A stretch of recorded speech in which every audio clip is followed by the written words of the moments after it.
Kita akan coba merenungkan ini. Tuhan kita itu adalah satu-satunya Tuhan yang sangat-sangat menghormati pernikahan. Ibrani 13 ayat 4 berkata, hendaklah semua kamu penuh hormat terhadap perkawinan. Bayangkan, tidak ada Tuhan lain di dunia yang pernah berkata seperti itu. Hanya Tuhan kita. Seluruh Alkitab, Tuhan hanya bicara soal keluarga, soal pernikahan. Kalau kita lihat begitu kita buka Kejadian pasal 2. Ketika manusia ada, langsung yang Papa buat adalah soal pernikahan. Mujizat Tuhan Yesus yang pertama adalah soal pernikahan. Dan itu sungguh luar biasa. Sampai akhir kitab Wahyu, Tuhan bicara soal pernikahan. Dan klimaksnya daripada semua itu adalah hari perkawinan anak domba dengan gereja. Maka itu kita harus menjaga hidup dalam pernikahan ini. Ketika saya mendengar kasus ini, saya betul-betul terkejut, saya terpukul. Maaf Rio, kalau papi harus buka ini Lin, kamu gak usah molot, semua kita sudah tahu. Bagaimana tuh Lin sempat ribut dengan David. 2 kali pas ada di sini nangani itu. Sampai lama sekali. Aduh sudah salah semuanya. Nah, maka itu semua kita yang belum menikah, jaga diri baik-baik supaya jangan salah. Percayalah bahwa sejak kita belum lahir, Bapa di surga sudah punya jodoh untuk kita masing-masing. Katakan amin. Itu sudah dia tetapkan.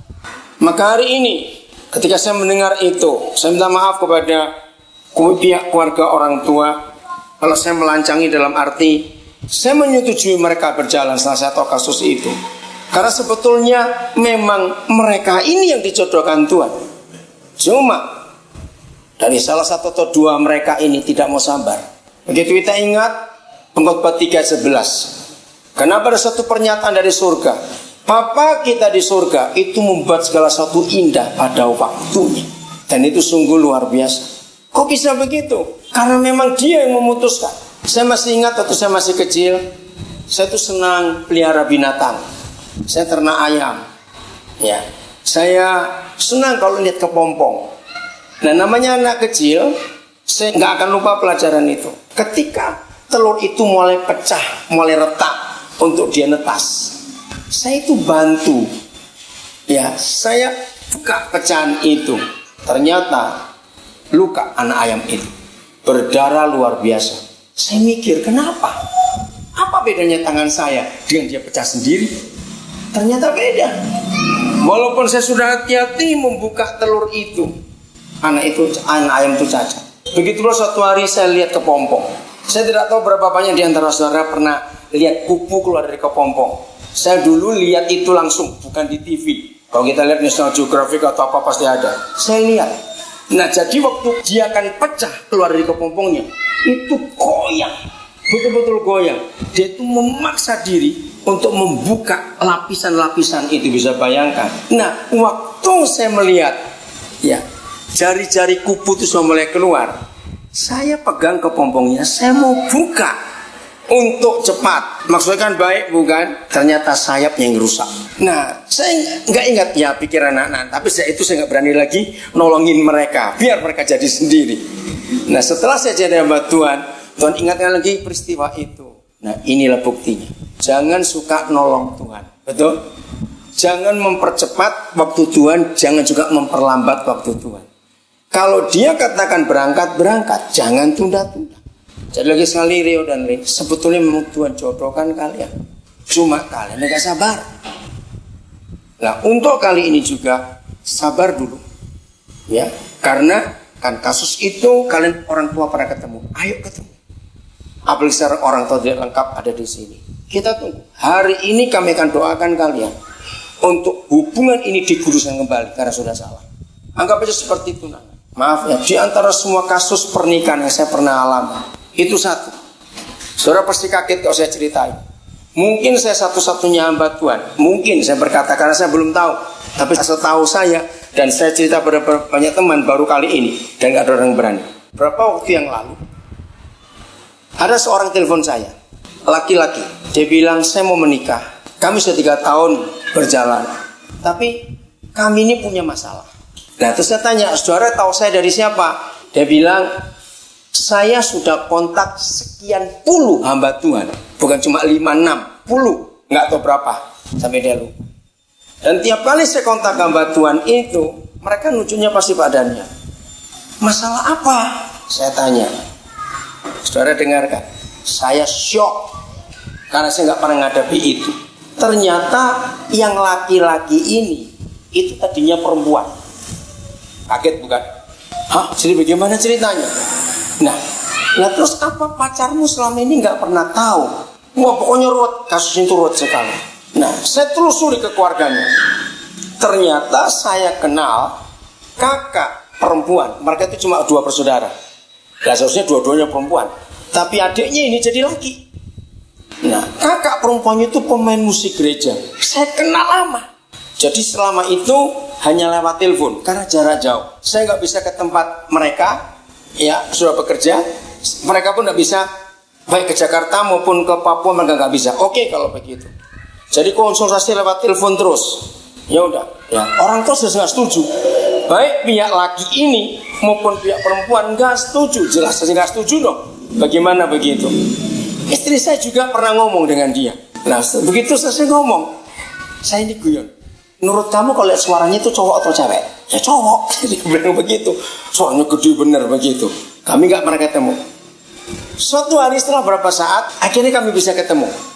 Nah waktu saya ketemu, pas saya itu dijemput oleh satu keluarga, ya, dengan 2 anak. Lalu saya bilang, maaf, nanti kalau kami ketemu tamu kami itu, kalian jangan ikut. Aduh kenapa? Wah karena mereka desak. Udah saya cerita. Begini. Loh, itu temannya anak saya ini. Saudara bisa bayangkan, yang benar kamu. Kan dulu SMA-nya di situ begini. Lalu anak 2 ini cerita, yang satu kelas, yang satu kakak kelas. Jadi kalian 2 kenal yang nama ini. Iya, memang dari sekolah dulu sudah bermasalah. Dia itu kelihatannya cewek, tapi caranya sudah kayak cowok semuanya. Wah berarti kamu bisa jadi saksi nanti itu.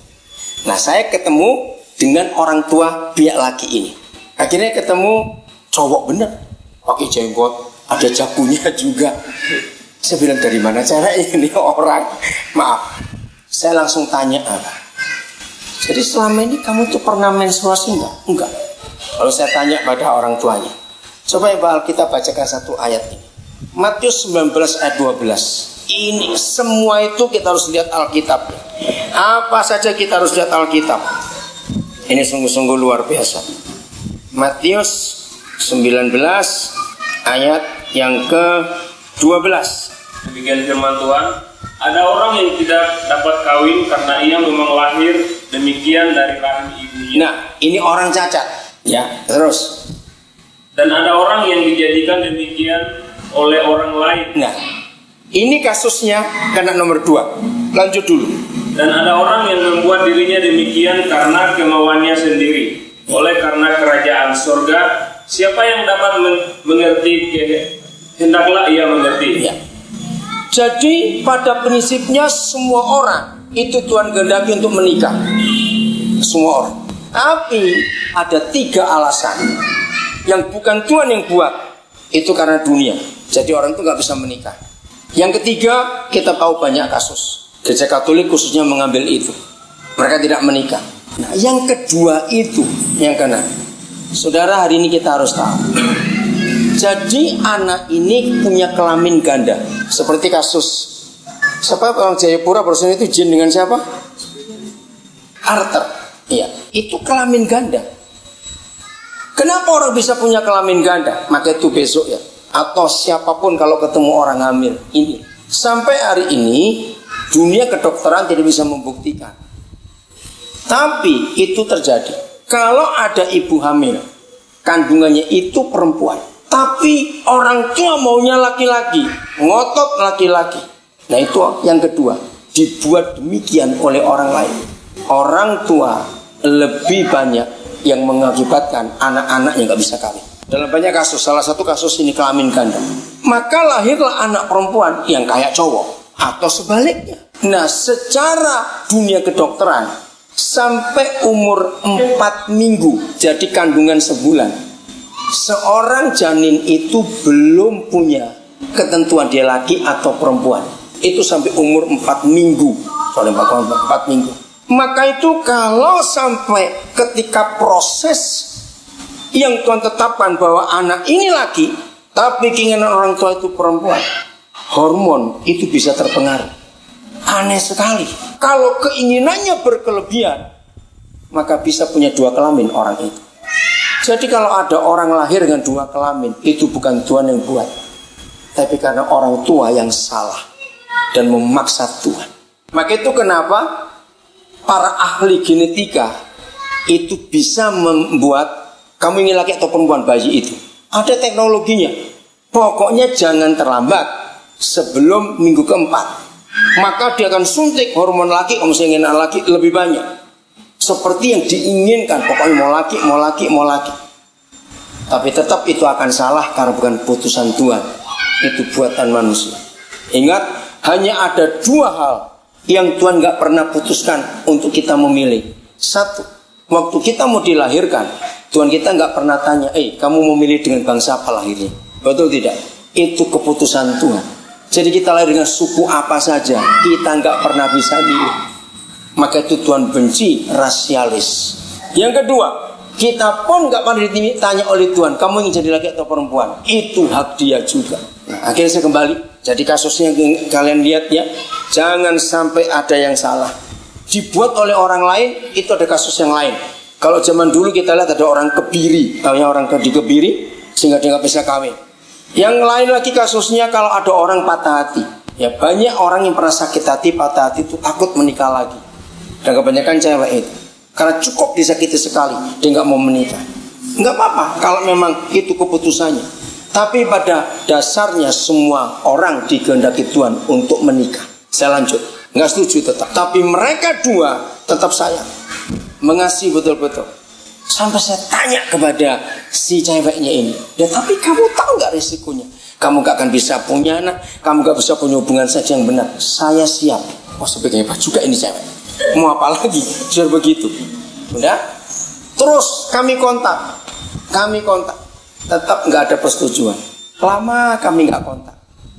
Tato si cowok ini telepon, bilang padanya doakan minggu depan orang tua calon saya akan menemui saya. Oh iya? Loh, kenapa bisa begitu? Mau apa? Saya tidak tahu. Baik, saya doa. Akhirnya orang tua pihak perempuan ini 2 minggu tinggal dengan anak ini, ingin kenalan lebih dalam. 2 minggu.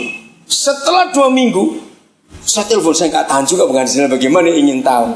Adanya mereka setuju. Oh iya? Bagaimana caranya mereka setuju? Mereka cerita.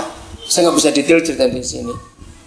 Mereka berkata, kami sadar bahwa kamu ngalami seperti ini, itu bukan karena pilihan. Rupanya orang tuanya sudah dengar entah firman Tuhan dari mana, pokoknya menyetujui. Terus saya tanya begini, karena saya pernah ajarkan, pokoknya kalau sampai ada waktu bisa ketemu calon mertuamu, kamu tanya, kalau sampai iya, bagaimana kalau kita nggak bisa punya anak? Kalau kami nggak mungkin punya anak. Saya tanya, kamu sempat ngomong nggak? Iya. Apa jawaban mereka? Saya tidak pernah menyangka. Ternyata calon mertua saya berkata waktu itu, kami nggak apa-apa kalau kalian nggak punya anak, kalian bisa adopsi, masih banyak anak yang perlu bisa kalian tolong. Oh iya. Terus apa yang kamu buat setelah itu? Dia bilang, saya nyembah mereka, saya berlutut di hadapan mereka untuk menerima keadaan itu. Luar biasa. Akhirnya mereka menikah. Mereka hadir, teman-teman semua. Saya minta teman-teman sekolah mereka dulu diundang supaya mereka tahu kesaksian itu. Saya bilang di hadapan mereka semua. Lalu terjadi kontroversi. Wah, itu kan salah. Saya bilang, itu dia ini bukan homo. Betul, dia bukan homo. Saya tanya dia, jadi selama itu kamu pernah menstruasi tidak? Tidak. Dia nggak pernah menstruasi. Dan dia sudah operasi. Jadi sering kelihatan memang alat kelamin laki-laki, walaupun tidak sempurna fungsinya itu. Jadi ini bukan homo, dia memang salah dari lahirnya. Nah, saya cerita pada beberapa teman hamba Tuhan, siapa yang bisa menghakimi orang ini? Betul nggak? Siapa bisa menghakimi? Kan bukan pilihan dia untuk lahir dengan keadaan seperti itu. Ada ayatnya, itulah kesalahan orang tua. Karena ingin berlebihan, wajar anak pertama perempuan, ya pengen anak kedua laki-laki dong. Ternyata keinginannya berlebihan sampai lahir kelamin ganda itu. Nah, Berapa saat kemudian merebaklah kasusnya jin dengan Arthur itu. Jadi saya sempat ngomong kepada banyak orang, lihat kasus itu. Mereka dua bahagia juga, kita ngikuti di TV acara itu luar biasa sekali. Jadi ingat, pernikahan itu hak Tuhan. Maka itu Lin dan Rio, maaf kalau saya sebagai hamba Tuhan berkata ini, biarlah ini yang terakhir betul. Dan jangan ada salah lagi. Sudah cukup. Percayalah, rumah tangga kalian akan jadi berkat buat banyak orang. Matius 1 ayat yang ke-6. Kita harus kagum pada firman ini. Begitu hebatnya Tuhan kita. Ketika ayat ini ditulis, peristiwanya sudah hampir 2000 tahun. Jadi kalau sampai sekarang, peristiwanya itu sudah 4000 tahun. Karena dari zaman Yesus lahir, Matius itu sampai sekarang 2000 tahun. Nah, dari peristiwa sesungguhnya sampai Matius ditulis, itu juga 2000 tahun. Begini bunyinya. Isai memperanakkan Raja Daud. Daud memperanakkan Salomo dari istri Uria. Kaget nggak lihat ayat ini? Tahun 80-an saya dapat rasa ayat ini, saya tergoncang. Berarti di hadapan Tuhan, Batseba tetap istri Uria, bukan istri Daud. Walaupun dia sudah menikah dengan Daud, bahkan sudah punya anak dengan Daud, tapi catatan di surga tetap dia itu istri Uria. Kalau gitu Daud salah bukan? Ambil istri orang. Tapi ingat saudara, maka itu sudahlah, nggak bisa kita mengalahkan kasih yang luar biasa itu. Apakah Daud dibuang oleh Tuhan? Sampai kitab Wahyu, ini yang luar biasa. Maka itu gereja, ternyata ahli-ahli Taurat itu banyak muncul lagi di gereja zaman sekarang. Coba saya tunjukkan. Sampai kitab Wahyu, Tuhan Yesus tapi disebut anak Daud. Harusnya Yesus malu disebut anak Daud. Kenapa malu? Anak pezina, anak pembunuh. Tapi dia tidak malu dan bangga. Aku memang anak Daud. Inilah kasih Bapa. Maka itu saudara, kita tidak bisa menghakimi orang dalam hal ini. Tidak bisa. Maka itu Lin dan Rio, kenapa saya setuju akan peristiwa ini? Karena ada banyak ayat yang bisa menolong kalian. Tapi tunggu sampai semua orang Tuhan ya, libatkan. Pasti mereka nggak setuju. Itu kan lebih baik lagi nanti keadaan itu. Begitu yang tidak pernah gagal dalam kasus ini, jaga diri kita. Kalau kita sudah gagal, ayo kita ceritakan kepada banyak orang. Jangan gagal. Karena ini prinsip surga yang luar biasa dalam hal pernikahan itu tadi. Maka itu Tuhan minta hormati pernikahan. Jadi apa saja yang ada dalam hidup kita, kita ingat, kembalikan kepada Tuhan. Ayat yang terakhir, begini nanti kalau Rio dan Lin dan siapapun kita juga membentuk keluarga. Saya kagum kepada prinsip firman Tuhan. Dalam bahasa Indonesia, kata keluarga disebut rumah tangga. Betul? Nah, seperti rumah. Rumah itu tidak akan berdiri tanpa tiang. Betul tidak? Nah, minimal ada berapa tiang satu rumah itu? Ayo, ada berapa tiang? 4 minimal. Tergantung besar kecilnya setelah itu. Nah, Alkitab mengajarkan kepada kita supaya rumah tangga kita aman. Yang sudah menikah ini penting dicatat. Ayat 7, 1 Korintus 13. Ada 4 tiang pernikahan. Tuhan katakan gini. Kasih menutupi segala sesuatu. Inilah tiang yang pertama. 2. Kasih percaya segala sesuatu. Yang ketiga, kasih mengharapkan segala sesuatu. Yang keempat, kasih sabar menanggung segala sesuatu. Tolong ya, kalau saudara mendengar ada rumah tangga yang kacau, ajak 2 orang duduk baik-baik, suruh memeriksa di antara 4 tiang ini mana yang goyah. Karena kalau tiang itu goyah, maka rumah tangga itu pasti kacau. Itu pasti. Goyang rumah itu. Kalau rumah itu goyah, maka nggak tenang yang tinggal di dalamnya. Tiang pertama dikatakan kasih itu menutupi segala sesuatu. Apa lawan katanya nutupi segala sesuatu? Membuka.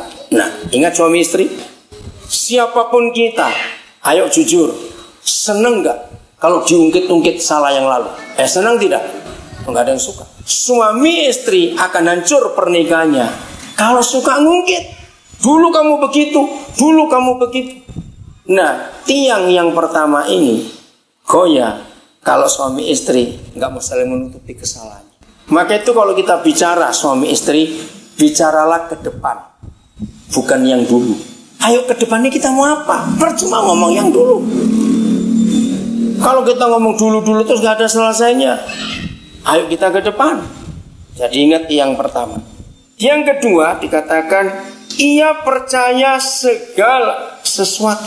Dari 4 tiang ini, maka tiang kedua adalah tiang utamanya. Percaya segala sesuatu. Rumah tangga itu akan hancur ketika curiga itu masuk. Catat ini baik-baik. Suami istri awas. Begitu ada curiga di antara kita, tiang kedua sudah roboh. Bayangkan kalau rumah cuma 3 tiang, nggak lucu lagi sudah. Nah, maka itu jangan ada curiga. Saya pernah ngadiri satu pemakaman, dan ini pemakaman yang paling memilukan hati. Pemakaman seorang bayi, baru lahir 2 jam meninggal. Dan waktu di pemakaman itu si ibu harus dibawa dengan ranjang rumah sakit di pekuburan pemakaman itu. Waktu peti jenazah dimasukkan, ibu ini berteriak, semua kami yang hadir itu hancur betul. Maafkan mama nak, mama yang salah. Gara-gara mama kamu mati, maafkan. Sudah histeris sudah. Aduh, kenapa? Mereka punya 4 anak, perempuan semua. Lalu hamil anak kelima, dan ternyata anak laki. Bayangkan, senang bukan? Kandungan bulan ketiga, ada SMS iseng masuk. Nah, itulah setan, gak tahu bagaimana ceritanya. SMS itu berbunyi, ibu, bapak lagi di kota ini ya. Saya ketemu bapak dengan perempuan lain di hotel itu.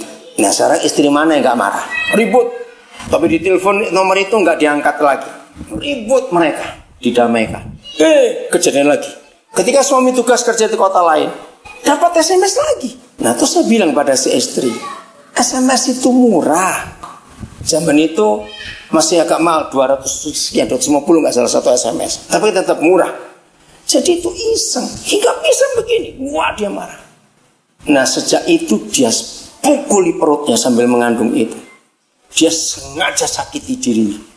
Sambil maki-maki, bapakmu itu kurang ajar, bapakmu. Wah, dia pukulin terus. Masuk bulan ke-6 kandungan bermasalah. Maka ketika anak itu lahir laki betul, tapi 2 jam kemudian dia meninggal. Karena sudah banyak kerusakan. Ternyata nggak terbukti suaminya nggak selingkuh, nggak ada hubungan dengan orang iseng yang nggak suka. Maka itu waktu saya hadir di pemakaman itu, ibu ini berteriak menjerit. Bisa bayangkan, operasi dan sudah steril langsung, karena sudah punya anak 5. Tapi puji Tuhan, terakhir saya ketemu mereka bahagia. Itulah, jadi kalau tiang kedua saling tidak percaya. Saya ulangi lagi, kasih itu percaya segala sesuatu. Jadi istri belajar mempercayai suami, suami belajar mempercayai istri. Katakan amin semua kita. Itu penting. Kalau dengar apa-apa, jangan ditanggapi sebelum kita tahu langsung. Kalau toh itu betul, tetap pakai yang pertama. Yang pertama apa tadi? Tutupi. Gak usah diungkit-ungkit. Untuk apa? Trust, itu bahasa Inggrisnya. Saling percaya dalam hal apapun juga. Maka itu saya sering sarankan, awas suami istri kalau sudah menikah punya handphone, lalu pakai PIN-nya gak saling tukar. Awas. Apalagi sampai berak pun HP dibawa. Awas itu. Maunya apa itu maksudnya? Itu perkara-perkara kecil, tapi itu bisa jadi masalah. Berarti kan masih curiga, bukan? Ada apa itu? Suami istri boleh punya ATM, PIN-nya pun harus saling tahu. Kayak semua yang sudah menikah periksa itu. Masih sembunyi-sembunyi PIN ATM atau tidak? Wah, jangan sampai suamiku tahu dia pintar ngabisin duit itu. Nggak bisa. Saling percaya itu tiang utama dalam pernikahan. Untuk apa kita menikah kalau kita meragukan, mencurigai pasangan kita? Maaf, itu apa bedanya ke pelacur? Kalau pelacur kan begitu, nggak perlu tahu siapa kamu, pokoknya aku bayar, selesai. Maka itu kalau suami istri saling nggak percaya, berarti sedang berzina. Dan sebetulnya kalau tiang kedua ini sudah roboh, sebetulnya rumah tangga itu sudah cerai sebelum ke pengadilan. Kenapa?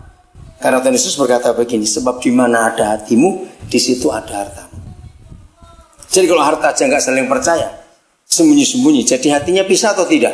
Pisah. Nah, kalau pisah kan cerai itu namanya.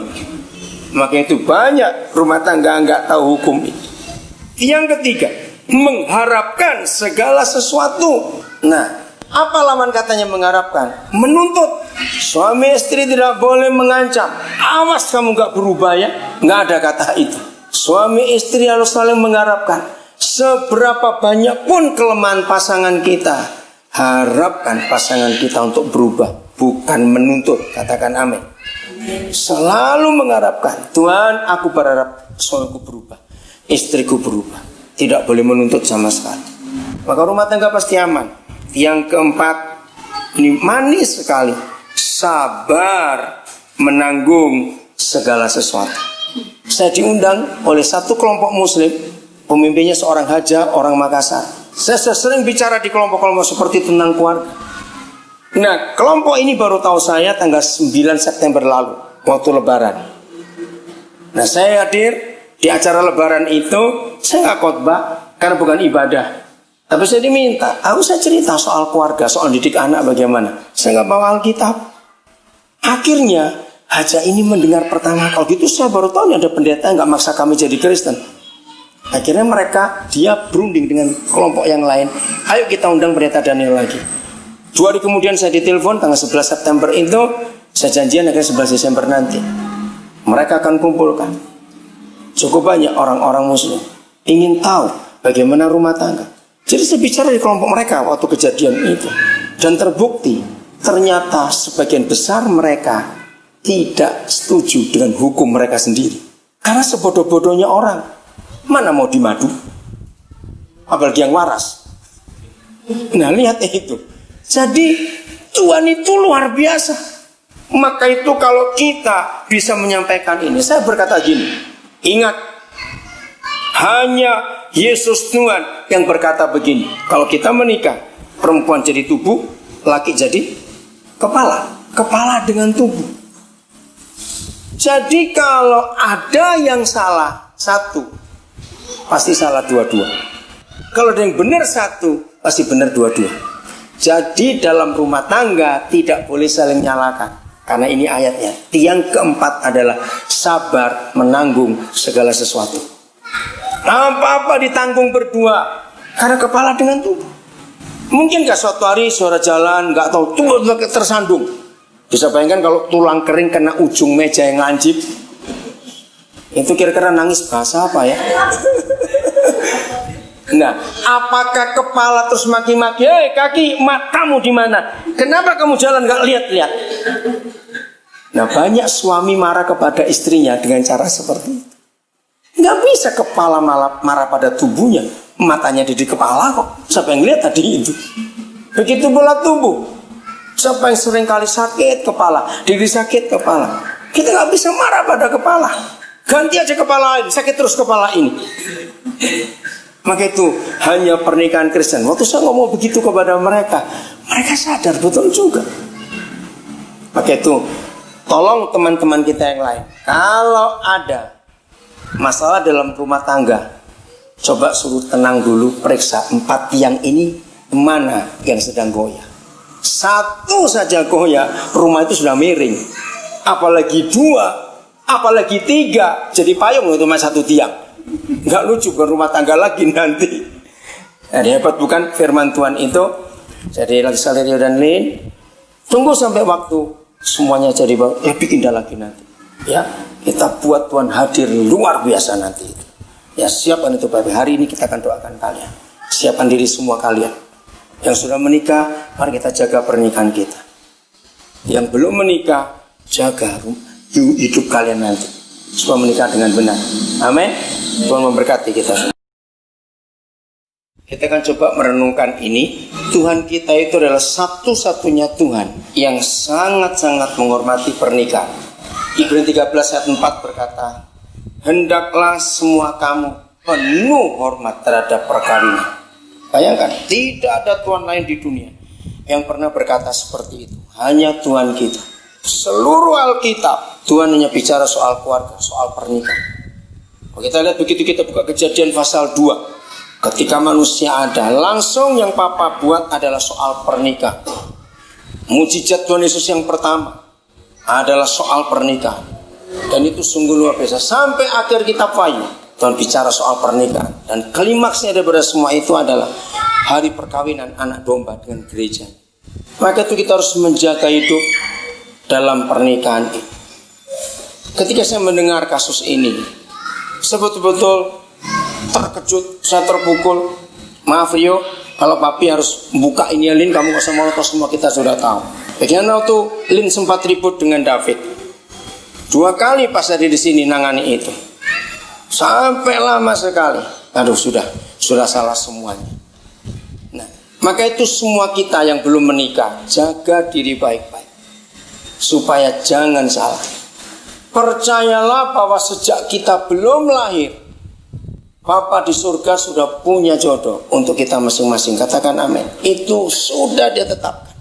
Maka hari ini ketika saya mendengar itu, saya minta maaf kepada pihak